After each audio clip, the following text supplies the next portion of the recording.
Allah subhanahu wa ta'ala, who is the most merciful, the Holy Prophet Muhammad sallallahu alaihi wasallam, peace be upon him. Welcome guys in Mujahid Knowledge Studio. I'm Muhammad Mujahid Shehzad, एक नई video session के साथ आपकी खिदमत में। आज का जो हमारा टॉपिक है, आज हम देखेंगे एंडोप्लाज्मिक रेटिकुलम, और बहुत इंटरेस्टिंग टॉपिक है और बहुत मज़ा आएगा आपको आज के लेक्चर में। आज के लेक्चर के जोन से हमारे पास की पॉइंट्स हैं, हम देखेंगे, डिफाइन करेंगे एंडोप्लाज्मिक रेटिकुलम की diagrammatically with the help of diagram. Then हम देखेंगे सिस्टर्नी क्या है, क्या डेरिवेशन है और एक्चुअल मीनिंग इसका क्या है। देन हम देखेंगे morphological form of endoplasmic reticulum. जो एंडोप्लाज्मिक रेटिकुलम है उसकी मॉर्फोलॉजिकल जो सी फॉर्म हमारे पास है वो कौन कौन सी हैं। देन हम कोशिश करेंगे डिफाइन करने की rough endoplasmic reticulum and smooth endoplasmic reticulum. Then हम देखेंगे characteristics and functions of rough endoplasmic reticulum and smooth endoplasmic reticulum. In the last we will talk about the function of endoplasmic reticulum. आज के lecture के जो हमारे पास की points थे वो यहाँ पर मेंशन है। हर एक की पॉइंट्स की डिटेल करने की हमने कोशिश की है, डिटेल डिस्कशन विद डायग्राम। सो कोशिश करिएगा कि हमारे साथ बने रहिएगा और लेक्चर को स्टार्ट टू एंड तक देखिएगा।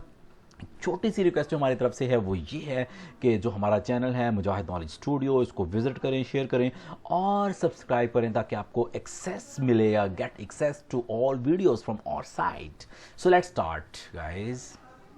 फर्स्ट ऑफ ऑल हम बात करेंगे एंडोप्लाज्मिक रेटिकुलम की डिस्कवरी की। तो सबसे पहले अगर हम देखें in the late 1940 and early 1950s, Porter एक साइंटिस्ट हैं एंड कलीग्स, और इसके जो से कलीग्स हैं, इन साइंटिस्ट ने इंट्रोड्यूस करवाई द टर्म एंडोप्लाज्मिक रेटिकुलम, जो कि एक ऑर्गेनेली के तौर पर इन लोगों ने इसको डिस्क्राइब किया, इसके बारे में बताया।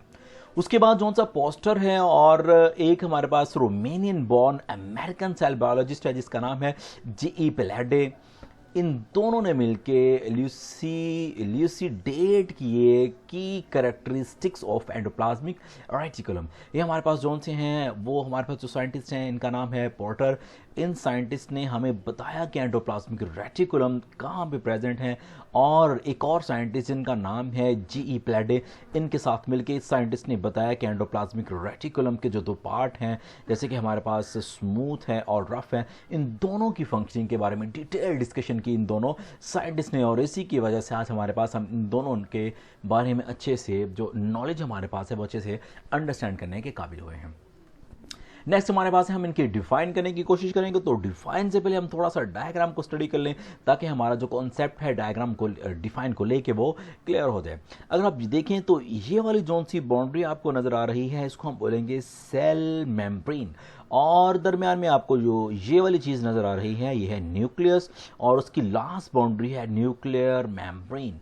अब आप देखें कि हमारे पास नेटवर्क है, एक चैनल है, एक सैक लाइक स्ट्रक्चर का और ट्यूब्यूल्स का। ये हमारे पास ट्यूब्यूल की फॉर्म है और सैक की फॉर्म में मेम्ब्रेनस एक स्ट्रक्चर है, एक नेटवर्क है चैनल्स का जो साइटोप्लाज्म के अंदर स्प्रेड है। हमें इस चीज़ की नॉलेज है कि न्यूक्लियस की मेम्ब्रेन से लेके सेल मेम्ब्रेन तक हमारे पास जो फ्लूइड होता है वो फ्लूइड को हम साइटोप्लाज्म देते हैं, और उसी फ्लूइड के अंदर डिप फॉर्म में हमारे पास जो सी स्ट्रक्चर मौजूद है, एक चैनल की फॉर्म में, एक नेटवर्क की फॉर्म में, उसको हम बोलेंगे एंडोप्लाज्मिक रेटिकुलम। डिफाइन कर लेते हैं, the network of channel spherical और ट्यूबुलर मेम्ब्रेन। ये देखिए, ये हमारे पास स्फेरिकल आ जाएंगी और ये ट्यूबुलर मेम्ब्रेन आ जाएंगी, जो न्यूक्लियर मेम्ब्रेन से लेके सेल मेम्ब्रेन तक साइटोप्लाज्म के अंदर प्रेजेंट हैं, और इसी को हम नाम देंगे एंडोप्लाज्मिक रेटिकुलम का। The network of channel spherical और tubular membrane extending from nuclear membrane to plasma membrane in eukaryotic cell is called as endoplasmic reticulum। आपको इस चीज़ का भी आइडिया होगा कि एंडोप्लाज्मिक का मतलब है इनसाइड, मतलब है इनसाइड साइटोप्लाज्म, और रेटिकुलम जो है वो नेटवर्क है ट्यूब्यूल्स का। सो इसके अकॉर्डिंगली भी आप बता सकते हैं network of tubules in cytoplasm. ये सिंपल डिफाइन है हमारे पास एंडोप्लाज्मिक रेटिकुलम की। तो ये दूसरी डिफाइन भी अगर आप इस डायग्राम को देख के थोड़ा सा अंडरस्टैंडिंग आपको हो गई है तो आप ये खुद भी बता सकते हैं, endoplasmic reticulum is the complex network of tubular membrane exclusively present in the cytoplasm of the eukaryotic cell. अब हमें पता है कि जो से प्रोकैरियोटिक सेल हैं उसमें मेम्ब्रेन बॉन्डेड ऑर्गेनेली एग्जिस्ट नहीं करते। चूंकि ये वाला मेम्ब्रेन बॉन्डेड स्ट्रक्चर है तो ये यूकैरियोटिक सेल के अंदर ही एग्जिस्ट करेगा। अब आप इसकी जो सी न्यूक्लियस और सेल मेम्ब्रेन के बगैर जो डायग्राम है वो यहाँ पर देख के इसका आइडिया लगा सकते हैं कि ये किस तरह की होगी। अब ये जो सी है ये न्यूक्लियर की मेम्ब्रेन ही है, और अगर थोड़ा सा हम आगे की तरफ देखें तो ये वाले हमारे पास सारे के सारा स्ट्रक्चर है जो हम डिफाइन कर रहे हैं एंडोप्लाज्मिक रेटिकुलम को। अब नेक्स्ट चलते हैं, इसके दो पार्ट हमारे पास हैं जो हम बाद में डिस्कस करते हैं इसी वीडियो में। सबसे पहले थोड़े से हम इनके करैक्टर्स को देख लें। इलेक्ट्रॉन माइक्रोस्कोप की मदद से अगर हम इसको देखने की कोशिश करें तो हमें एक चैनल्स का नेटवर्क दिखाई देगा। या ये देखें, ये दरमियान में हमारे पास न्यूक्लियस है और बाहर न्यूक्लियस की मेम्ब्रेन है, न्यूक्लियस की वॉल है, डबल मेम्ब्रेन बॉन्डेड ऑर्गेनली है न्यूक्लियस, तो जो सी इसकी बाहर वाली मेम्ब्रेन है उसके साथ कनेक्टेड हमारे पास ट्यूब्यूल्स का सैक का एक पूरे का पूरा सिस्टम है, एक नेटवर्क है, और इसी को हम नाम देंगे एंडोप्लाज्मिक रेटिकुलम का। Extending throughout the cytoplasm, already हम डिस्कस कर चुके हैं कि ये वाला जो सा न्यूक्लियस की मेम्ब्रेन और सेल मेम्ब्रेन के दरमियान एरिया साइटोप्लाज्म हमारा होता है। वहाँ पर जो से फ्लूइड है वो साइटोप्लाज्मिक फ्लूइड है और उसी के अंदर ये नेटवर्क हमारे पास प्रेजेंट होगा। अब ऑलरेडी ये बात हम कर चुके हैं जो यहाँ पे लिखी हुई है, it is extending from nuclear membrane to the plasma membrane of the cell. अब नेक्स्ट हम देख लेते हैं, अगर हम बात करें इन ट्यूब्यूल्स के स्ट्रक्चर्स की कि इनका नंबर कम या ज़्यादा हो सकता है, तो वो सेल टू सेल वेरी करेगा, डिपेंड करेगा सेल की मेटाबॉलिक एक्टिविटीज़ के ऊपर। नेक्स्ट हमारे पास है, हमने बात करनी है सिस्टर्नी की। अगर हम देखें तो ये वाली जो सी हमारे पास ट्यूब्यूल्स हैं ये सैक लाइक हैं या ये ट्यूब लाइक हमारे पास मेम्ब्रेन बॉन्डेड सैक हैं या ट्यूब हैं, एक्चुअली इन्हीं को हम नाम देते हैं सिस्टर्नी। और इनके अंदर जो सी स्पेस होगी उसको हम बोलेंगे सिस्टर्नल स्पेस। अब सिंपली जो सी सिस्टर्नी है वो क्या है, मेम्ब्रेन बॉन्डेड सैक और ट्यूबुलर सैक। ऐसी मेम्ब्रेन बॉन्डेड सैक या ट्यूबुलर मेम्ब्रेन उसको हम नाम देंगे सिस्टर्नी का, जिसके अंदर जिस सेल के अंदर ये होंगी उस सेल का जो फ्लूइड है वो इन मेम्ब्रेन्स के अंदर होगा, हाँ वो ट्यूबुलर फॉर्म में है या सैक फॉर्म में है।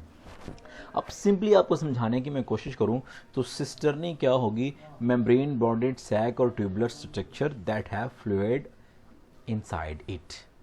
सिंपल जोन सी सिस्टर्नी है वो हमारे पास क्या होगा, सैक और सैक है या ट्यूब्यूल्स हैं जिनके इर्द गिर्द मेम्ब्रेन होगा और जिनके अंदर फ्लूइड फील्ड होगा, उसको हम बोलेंगे सिस्टर्नी।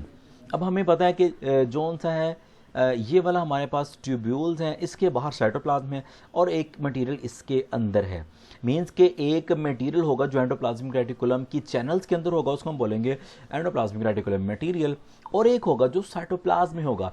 अब साइटोप्लाज्मिक मटेरियल और जौन सा इन ट्यूब्स के अंदर मटेरियल है, दोनों के दरमियान एक मेम्ब्रेन है जो कि ट्यूब की मेम्ब्रेन हो सकती है या इस सैक की मेम्ब्रेन हो सकती है। तो इनके अंदर वाला जो मटेरियल है और साइटोप्लाज्मिक मटेरियल है, उन दोनों में डिफरेंस करने वाली जो हमारे पास चीज़ है वो ये मेम्ब्रेन है, और इसी को हम बोलेंगे cisternae. The material present in these channels, in channels के अंदर जो मटेरियल है is separated from the cytoplasmic material, वो साइटोप्लाज्मिक मटेरियल से सेपरेट है। किसकी वजह से, बाय द स्फेरिकल और ट्यूबुलर मेम्ब्रेन। ये स्फेरिकल हमारे पास आ गई और ये ट्यूबुलर मेम्ब्रेन हमारे पास आ गई। इनकी मेम्ब्रेन से जो सा साइटोप्लाज्मिक मटेरियल है और material inside the endoplasmic reticulum, वो दोनों सेपरेट हैं। तो ये वाली जो सी मेम्ब्रेन हमारे पास स्ट्रक्चर होगी ट्यूबुलर या सैक लाइक, इसी को हम नाम देंगे सिस्टर्नी का। अब सिस्टर्नी सिंपली अब यहाँ पे भी देख लें, इन एनाटॉमी सिस्टर्नी में also refer to the space. Simple हम इसको क्या बोलेंगे, एक स्पेस है that is filled with the bodily fluid, जिसके अंदर जिस बॉडी के अंदर वो स्पेस होगी उसके फ्लूइड के साथ वो फिल होगी। अगर ये साइटोप्लाज्म में है तो साइटोप्लाज्म का जो सा फ्लूइड है वो इसके अंदर होगा, तो वो क्या हम इसको बोलेंगे कि ये हमारे पास एक सिस्टर्नी है।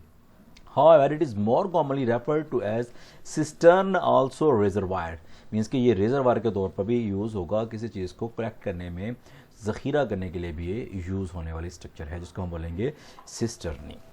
सो इसका ओवरव्यू ये है कि सिस्टर्नी क्या है, हमारे पास सैक और ट्यूबुलर मेम्ब्रेन लाइक स्ट्रक्चर है जिसके अंदर बॉडीली फ्लूइड होगा, जिस जगह पर वो होगी उसी बॉडी का फ्लूइड होगा, उसको हम बोलेंगे सिस्टर्नी। नेक्स्ट हमारे पास है morphological form of endoplasmic reticulum. अगर हम इसकी बात करें तो हमारे पास दो तरह के एंडोप्लाज्मिक रेटिकुलम की मॉर्फोलॉजिकल फॉर्म है। सबसे पहले हमारे पास आ जाएगा स्मूथ एंडोप्लाज्मिक रेटिकुलम, उसके बाद हमारे पास है रफ एंडोप्लाज्मिक रेटिकुलम। जो हमारे पास स्मूथ एंडोप्लाज्मिक रेटिकुलम है उसको हम बोलते हैं SER, और जो रफ एंडोप्लाज्मिक रेटिकुलम है उसको हम बोलेंगे RER। अब ये देखिए, ये हमारे पास न्यूक्लियस है और ये उसकी मेम्ब्रेन है, और जो न्यूक्लियस की मेम्ब्रेन के साथ कनेक्टेड हमारे पास चीज़ है उसको हम बोलेंगे रफ एंडोप्लाज्मिक रेटिकुलम, और जो रफ एंडोप्लाज्मिक रेटिकुलम के साथ कनेक्टेड ट्यूब्यूल्स हैं उसको हम बोलेंगे स्मूथ एंडोप्लाज्मिक रेटिकुलम। अब क्यों, रीज़न क्या है? अब जौन सा ये वाला है, ये जो सैक हैं जो कि न्यूक्लियस की मेम्ब्रेन के एडजेसेंट भी हैं और इसके साथ कनेक्टेड भी हैं, इनके ऊपर होते हैं राइबोसोम्स। आपको ये छोटी छोटी स्ट्रक्चर दिखाई दे रही होंगी, अगर आप यहाँ पर आ जाए तो आपको और ये क्लियर दिखाई देंगी। ये वाले जो सी स्ट्रक्चर्स हैं ये राइबोसोम्स हैं, तो इनकी प्रेजेंस की वजह से ही इस पार्ट को हम बोलेंगे रफ एंडोप्लाज्मिक रेटिकुलम।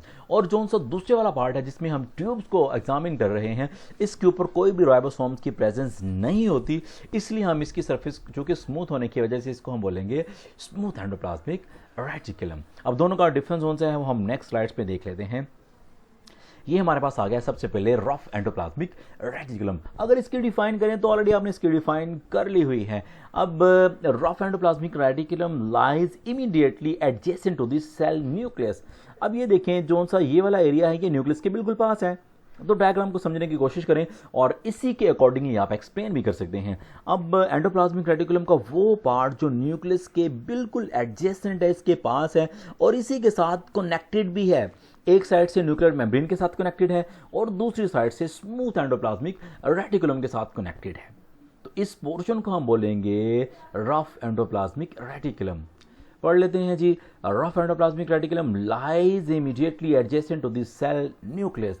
सेल के न्यूक्लियस के बिल्कुल साथ ही होता है, and it is a membrane and its membrane is continuous with the outer membrane of the nuclear envelope. और जो सी इसकी मेम्ब्रेन है वो न्यूक्लियस की आउटर मेम्ब्रेन के साथ कनेक्टेड होती है। थोड़े से इसके करैक्टर देख लें। ये जोन सी हमारे पास हैं इसको हम बोलेंगे रफ एंडोप्लाज्मिक रेटिकुलम, और ये सैक लाइक स्ट्रक्चर है हमारे पास। It is a series of connected flattened sacs. ये हमारे पास सैक्स होंगी, the ribosomes are present on it, और आप ये छोटी छोटी स्ट्रक्चर्स देख रहे हैं, ये राइबोसोम इनके ऊपर हैं। तो डिफाइन हमने कर लिया। जोन सा RER हमारे पास है वो इमीडिएटली एडजेसेंट है सेल के न्यूक्लियस के, और इसकी जोन सी मेम्ब्रेन है वो न्यूक्लियर के आउटर मेम्ब्रेन के साथ कनेक्टेड है, और ये सैक का एक क्लस्टर हमारे पास है और इसके ऊपर राइबोसोम्स होंगे।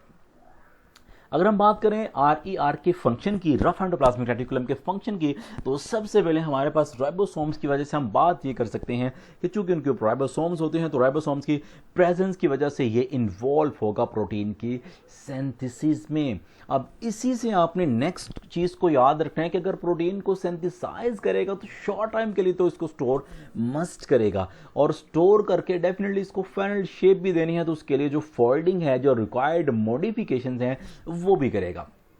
और उसके बाद अपने पास तो सारी जिंदगी रखेगा नहीं, डेफिनेटली इसको फिर क्या करेगा, ट्रांसपोर्ट भी करेगा। हमने इंडायरेक्टली 4 इसके फंक्शंस पढ़ लिए हैं। सबसे पहले it involves in the storage of protein, synthesis of protein, folding of protein, modification of protein and transport of protein। ये 5 तो हमारे पास यही आ गए। सिंथेसिस ऑफ प्रोटीन वाला एक हो गया हमारे पास, उसके बाद फोल्डिंग ऑफ प्रोटीन वाला दूसरा है, मॉडिफिकेशन ऑफ प्रोटीन वाला तीसरा है, ट्रांसपोर्ट ऑफ प्रोटीन वाला चौथा है हमारे पास, और ये नेक्स्ट हमारे पास आ गया कि it involves the transport of the protein. ये ऊपर हमने ऑलरेडी लिखा हुआ है कि प्रोटीन को ये ट्रांसपोर्ट करेगा, लेकिन जिस फॉर्म में करेगा उसको हम बोलेंगे सिंपल वेजिकल या गोल्जी वेजिकल, जो बाद में मॉडिफाइड करेगा गोल्जी अपैरेटस लाइसोसोम की फॉर्म में। आप यहाँ पे थोड़ा सा इसको देख भी सकते हैं कि हमारे पास रफ एंडोप्लाज्मिक रेटिकुलम है जो प्रोटीन के पैकेट को वेजिकल्स की फॉर्म में गोल्जी अपैरेटस के पास सेंड करेगा, और गोल्जी अपैरेटस रिक्वायर्ड मॉडिफिकेशन के साथ इसको या तो सेल के अंदर ही रिलीज कर देगा या फिर इसको जाना पड़ेगा आउट ऑफ द सेल। अब नेक्स्ट फंक्शन हमारे पास है the protein is exported out of the cell one part of the cell to the other part of the cell. मैंने अभी आपको बता दिया है कि वो जो प्रोटीन पैकेट की फॉर्म में इसने रिलीज करनी होती है, ट्रांसपोर्ट करनी होती है, या तो वो विद इन द सेल होगी या फिर सेल से बाहर भी जा सकती है। The cell nucleus give the endoplasmic reticulum unique control over the protein processing. अब जो प्रोटीन की प्रोसेसिंग है उसको कंट्रोल करने का जो सा इख्तियार है, जो सा कंट्रोल है, वो हैंड ओवर कर देता है न्यूक्लियस एंडोप्लाज्मिक रेटिकुलम के, रफ एंडोप्लाज्मिक रेटिकुलम के। Also ensure the quality control. अब यहाँ पे क्वालिटी कंट्रोल क्या है, जो सी प्रोटीन की करेक्ट फोल्डिंग है उसको भी इंश्योर करवाने में हेल्प करता है रफ एंडोप्लाज्मिक रेटिकुलम। अगर ये जो सी फोल्डिंग है किसी वजह से फेल हो जाए और कोई सूरत हाल नज़र ना आए तो ये सेल को सिग्नलिंग करता है कि वो एपोप्टोसिस कर ले, प्रोग्राम्ड सेल डेथ हो जाए। तो ये हमारे पास कुछ फंक्शंस थे, जैसे कि हम थोड़ा सा यहाँ पे देख भी सकते हैं कि हमारे पास एक नॉर्मल सेल है और इसके अंदर जो सी प्रोटीन है वो नॉर्मली सिंथेसाइज होंगी एंडोप्लाज्मिक रेटिकुलम की मदद से। लेकिन अगर फोल्डिंग में कोई प्रॉब्लम आ रहा है, मॉडिफिकेशंस प्रॉपर नहीं हो रही, तो सिग्नलिंग के थ्रू अगर वो रिक्वायर्ड जो सा रिस्पॉन्स है वो हासिल नहीं होता तो एक रिस्पॉन्स सेंड किया जाता है जिसकी वजह से सेल सुसाइड कर लेता है, जो कि प्रोग्राम सेल की डेथ के जिम्मे में आता है। अब नेक्स्ट हमारे पास जो सी दूसरी मॉर्फोलॉजिकल फॉर्म है एंडोप्लाज्मिक रेटिकुलम की, वो हमारे पास है स्मूथ सरफेस एंडोप्लाज्मिक रेटिकुलम, या हम सिंपल इसको बोलेंगे स्मूथ एंडोप्लाज्मिक रेटिकुलम। दोनों तरह से इसको बोला जा सकता है। अब इसकी थोड़ी सी हम डिफाइन कर लें। अब ये देखें जी, ये हमारे पास था रफ एंडोप्लाज्मिक रेटिकुलम और उसके साथ कनेक्टेड है स्मूथ एंडोप्लाज्मिक रेटिकुलम, और अगर देखें तो ये सेल मेम्ब्रेन के आसपास भी है।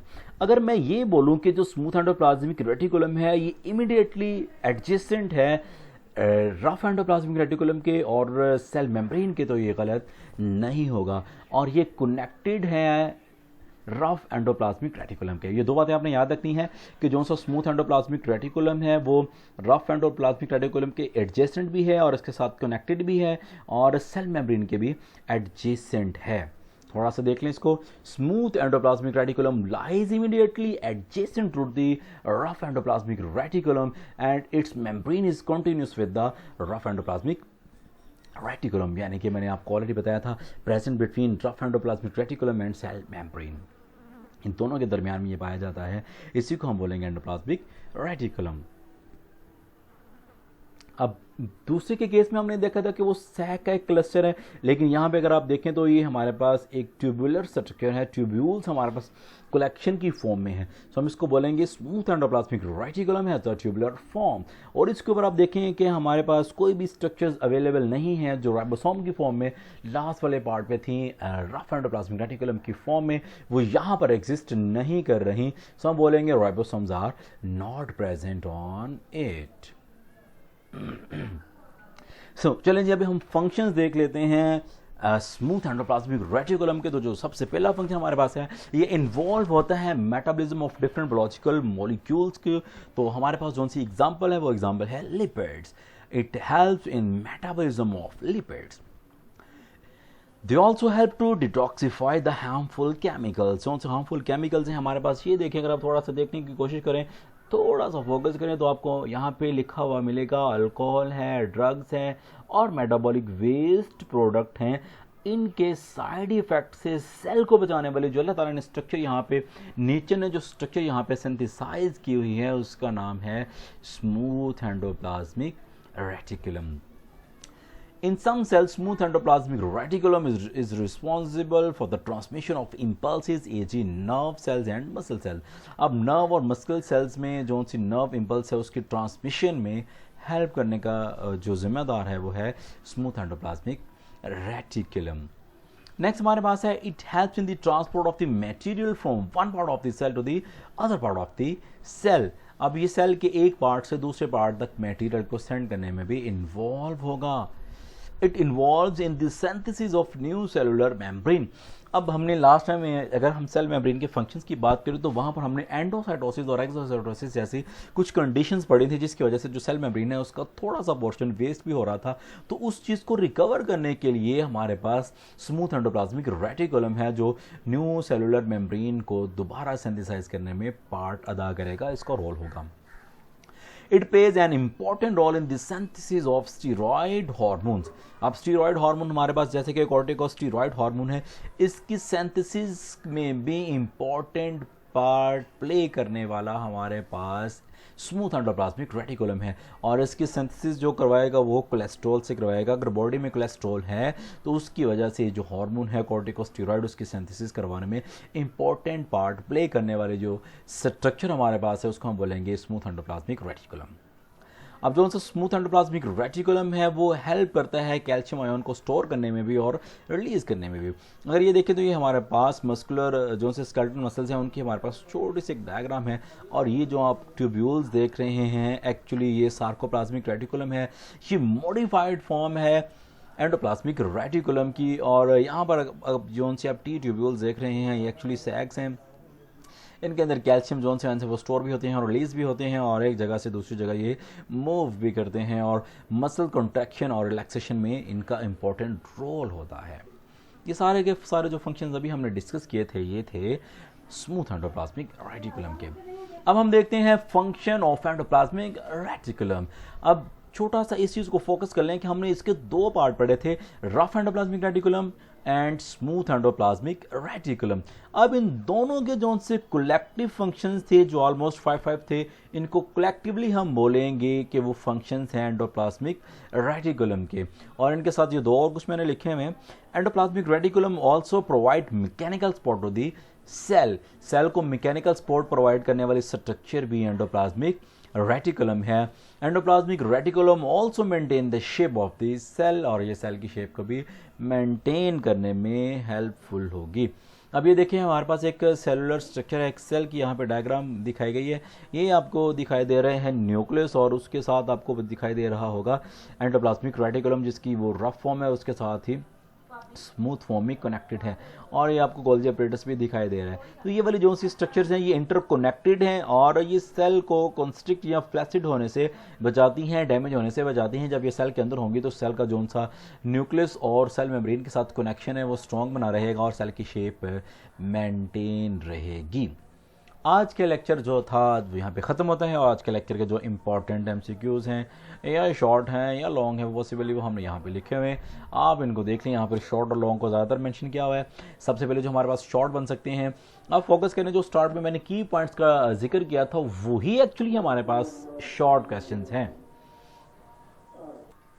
तो आज के लेक्चर के जो से हमारे पास इंपॉर्टेंट शॉर्ट हैं उनकी लिस्ट आपके सामने यहाँ पे अवेलेबल है, और ये सारे के सारे शॉर्ट क्वेश्चंस वही हैं जो हमने आपके साथ डिस्कस किए हैं 1 बाय 1, और आप वहाँ से इनको दोबारा से रिपीट करके वीडियो को देख सकते हैं। और एज अ होल ये एक लॉन्ग क्वेश्चन भी है। तो होप्स हो कि आपको आज का लेक्चर बहुत अच्छा लगेगा, और कोशिश करें इसको विज़िट करें, शेयर भी करें और सब्सक्राइब भी करें।